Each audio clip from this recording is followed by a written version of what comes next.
Iginiit ng veteran showbiz reporter na si OG Diaz na hiwalay na ang engaged celebrity couple na sina Bea Alonzo at Dominic Roque.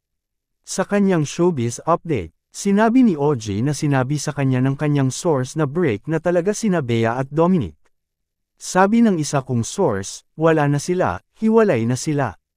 May nagsabi rin sa akin na yung post ni Dominic na siya'y nag-iisa na tinatanaw ang dagat at hampas ng alon meron daw problema yun, OG said.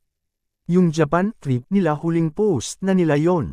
Wala na, kaya inaabala na lang ni Bea ang kanyang sarili, bonibisi na lang ni Bea ang kanyang sarili, he added.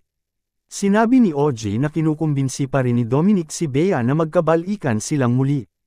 Yun nga, ang sabi sa akin ng source, sinusuyo pa rin ni Dominic Roque si Bea Alonzo para sila ay magkaayos, OG said. Pwedeng nagka-misunderstanding, ganyan, he added. Gayunman, sinabi ng veteranong showbiz reporter na ang kumpirmasyon ng breakup ay kailangang manggaling kay Bea at Dominic mismo. Yan lang naman ang nakalap natin. Walang kumpirmasyon. Ang kumpirmasyon ay kila Dominic at Bea manggaling, he said. Ang hangad namin ay sana ay kung totoo man na hiwalay sila, sana magkaibigan pa rin sila.